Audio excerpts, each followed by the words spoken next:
Class 12th, exercise 2.23. An electric technician requires a capacitance of 2 microfarad in circuit across a potential difference of 1 kilovolt. तो अब यहाँ तक इस question को समझते हैं। एक इलेक्ट्रिकल टेक्नीशियन को चाहिए कैपेसिटर ऑफ कैपेसिटेंस 2 माइक्रोफैरड, ठीक है, सर्किट में जिसमें पोटेंशियल हमारे पास कितना है 1 किलोवोल्ट, मतलब 1000 वोल्ट्स। तो आगे देखते हैं। A large number of 1 microfarad capacitors are available to him, each of can withstand a potential difference of not more than 400 volt.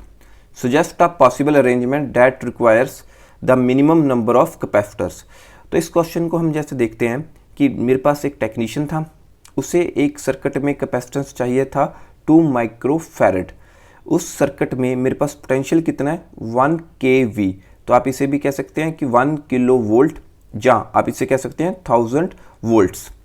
But उसके पास लार्ज नंबर ऑफ कैपेसिटर्स हैं जिसकी कैपेसिटेंस कितनी है 1 माइक्रोफैरड, है ना।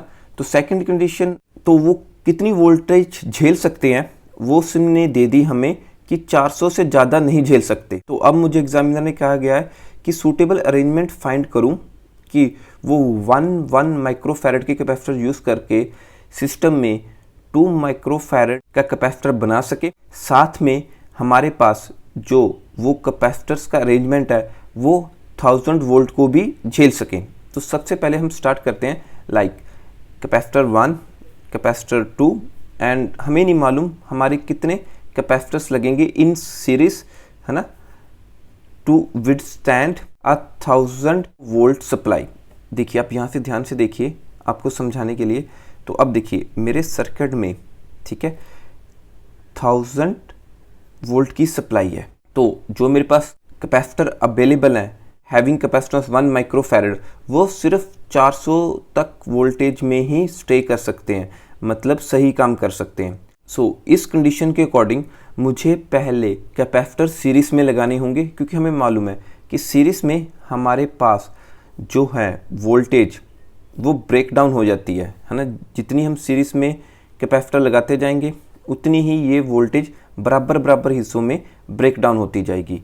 तो यहाँ मैंने बराबर बराबर हिस्सों क्यों कहा, क्योंकि यहाँ जो मेरा फर्स्ट कैपेसिटर है उसकी कैपेसिटेंस भी सी है, जो सेकंड कैपेसिटर है उसकी भी कैपेसिटेंस सी है, और जो nth नंबर पे मेरे पास कैपेसिटर है उसकी कैपेसिटेंस भी सी में। तो हमें मालूम है इन सीरीज, मान लीजिए लेट मेरा क्यू चार्ज फ्लो कर रहा है, तो ये क्यू चार्ज है वो कैपेसिटर फर्स्ट के पास भी होगा, कैपेसिटर सेकंड के पास भी होगा, एंड सो ऑन। सभी कैपेसिटर्स जो इन सीरीज लगे होंगे उसके पास चार्ज मेरे पास यही क्यू होगा। तो यहाँ से मैं क्या कह सकता हूँ कि हमें मालूम है कैपेसिटेंस हमारी किसके इक्वल होती है सी क्यू अपॉन वी। तो यहाँ से हमें पोटेंशियल किसके कह सकता हूँ क्यू अपॉन सी। तो आप देखिए जब चार्ज सेम है सभी कैपेसिटर्स में और कैपेसिटेंस भी सेम है सभी कैपेसिटेंस में, तो मैं क्या कह सकता हूँ कि potential drop across each capacitor मेरे पास वी ही आएगा। ठीक है जी। लाइक आपको समझाने के लिए, जैसे हमारे पास टोटल सप्लाई कितनी आ गई थी कि मेरे पास 1000 वोल्ट की सप्लाई है सिस्टम में। तो अगर मैं कहूँ मैं 1 2 up to n numbers of capacitor use कर रहा हूँ, ठीक है, to reduce the potential across capacitors, है ना, हमारी कंडीशन के अकॉर्डिंग 400 या 400 से कम ही मेरा पोटेंशियल आए each capacitors. So total potential मेरे पास कितना था 1000 वोल्ट। तो यहाँ पे अब मेरे पास नंबर ऑफ पोटेंशियल्स कितने हो जाएंगे अकॉर्डिंग टू सीरीज कॉम्बिनेशन, इसको प्लस करेंगे इसके साथ, इसको इसके साथ, एंड सो ऑन। तो इन सभी को अगर मैं प्लस करता गया तो इसे लिख सकता हूँ NV, मतलब प्लस करके ये मेरे पास NV ही बनेगा जितने नंबर्स ऑफ पोटेंशियल है इनटू वैल्यू ऑफ 1 पोटेंशियल, है ना। ये मुझे क्या दे देगा, लाइक आपको समझाने के लिए इस V + V, है ना, अप टू n तक V लगे हुए हैं, तो इन सबको प्लस करोगे तो आपके पास NV का ही रिलेशन आएगा। सो अब जो ये मेरी पोटेंशियल है यहाँ वाली, ठीक है, आप ध्यान रखिए ये वाली पोटेंशियल, तो ये मुझे एग्जामिनर ने लिमिट दी हुई है इसकी कि, है ना, ये हम 400 ही ले सकते हैं मैक्सिमम टू मैक्सिमम। क्लियर। सो यहाँ पे हम इसको 400 वैल्यू सब्स्टिट्यूट करें तो n = 400 = 1000 वोल्ट जो हमारी सिस्टम की पोटेंशियल है। तो यहाँ से हम नंबर ऑफ कैपेसिटर्स निकाल सकते हैं जो कि 1000 वोल्ट को झेल सके according to our set conditions. So ये किसके इक्वल आ जाएगा? सो 400 वोल्ट था, so n is equal to 1000 volt upon 400 volt, तो वोल्ट से वोल्ट कैंसिल। सो यहाँ पे नीचे 2 जीरो हैं, 2 जीरो से ऊपर 2 जीरो कैंसल्स। अब 10 को 4 से डिवाइड करेंगे तो आपके पास आ जाएगा 2.5। तो मेरे पास n आ गया, मतलब नंबर ऑफ कैपेसिटर्स आ गए इन अ सीरीज़, है ना, जो कि 1000 वोल्ट की पोटेंशियल को संभाल सकते हैं कि 2.5 मिनिमम मुझे 2.5 कैपेसिटर लगाने ही पड़ेंगे। क्लियर? तो देखिए क्वेश्चन ने कहा कि मिनिमम कैपेसिटर बताइए, तो देखिए 2.5 आ गया, तो अब 2.5 तो मैं लगा नहीं सकता, किसी एक कैपेसिटर को तोड़ के आधा लगा दे, तो मुझे कितने कैपेसिटर लेने पड़ेंगे? 3 ही।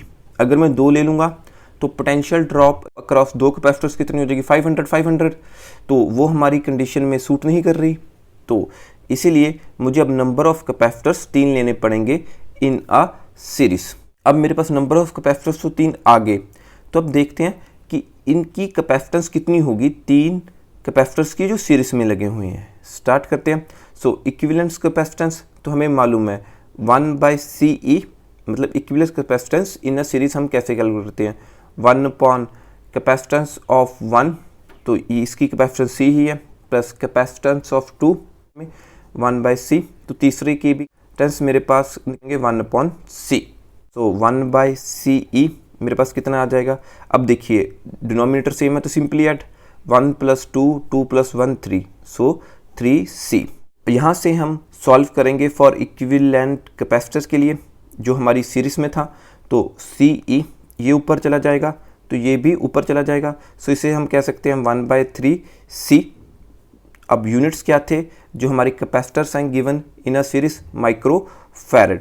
तो यहाँ से हम क्या कह सकते हैं कि माई CE और C की वैल्यू मेरे पास कितनी थी? क्वेश्चन ने गिवन 1 माइक्रो फैरड, ठीक है जी, कि 1 माइक्रो फैरड के ही हैं, तो 1/3 इंटू, अब यहाँ पे हम C की वैल्यू सब्स्टिट्यूट कर देते हैं 1 माइक्रो फैरड, तो 1 यहाँ पे सब्स्टिट्यूट करें तो मेरे पास इक्विवेलेंस जो सीरीज में लगा के बने उसकी वैल्यू कितनी आ गई? 1/3 माइक्रो फैरड।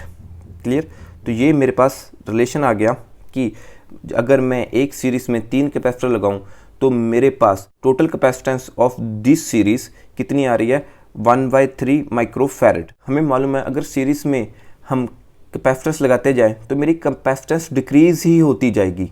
तो यहाँ पे मेरे पास 1/3 माइक्रो फैरड आ गई सीरीज में, जो कि मुझे ज़रूरी था इस वोल्टेज को संभालने के लिए।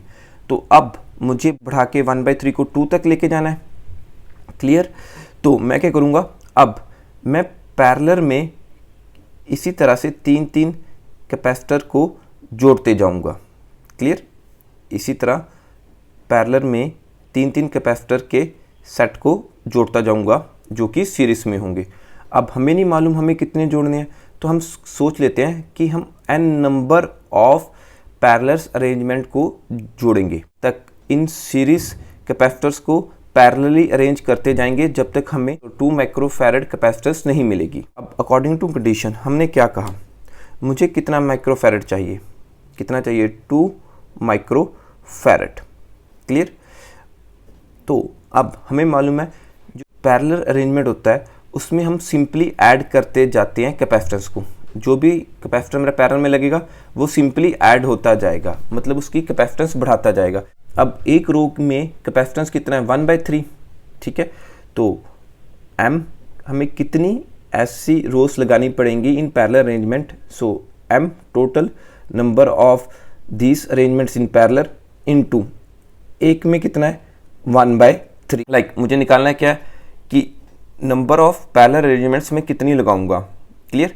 तो ये नंबर है, तो इसे मैं रीअरेंज करके लिख लूँ आपके लिए। तो m इंटू 1/3 माइक्रो फैरड एक सीरीज कॉम्बिनेशन की कैपेसिटी थी, तो वैसी सीरीज हमने कितनी लगानी थी? लेट हमने मान लिया m, so m into 1/3 micro farad is equal to 2 micro farad. कहाँ तक लगानी है? जहाँ तक मुझे 2 माइक्रो फैरड नहीं मिलता। सो इसे हम सॉल्व करते हैं। देखिए माइक्रो फैरड से माइक्रो फैरड कैंसिल हो जाएगा इजीली यहाँ पे, क्योंकि हमने यहाँ पे m निकालना है, नंबर ऑफ रोज जो पैरेलल में लगेंगी। So m is equal to 3 into 2 6 हो गया यहाँ पे मेरे पास, तो 6। नंबर ऑफ रोज, ऐसे आप कह सकते हैं कि नंबर ऑफ रोज मेरे पास आ गई 6। तो अब मुझे उस क्वेश्चन ने फाइंड करने को क्या कहा था कि फाइंड करिए कि minimum number of capacitors. Clear? तो देखिए इस तरफ मैं 3 लगा रहा हूँ और इसी को यहाँ पे 6 लगा रहा हूँ, तो total number of capacitors, total, ठीक है, नंबर ऑफ कैपेसिटर्स जो हमें रिक्वायर्ड होंगे 2 माइक्रोफैरड बनाने के लिए 3 इंटू 6, जैसे हम कहते हैं n इंटू एम, ठीक है, 3 इंटू 6, तो ये मेरे पास आ गए 18 capacitors. So this is our answer, ठीक है।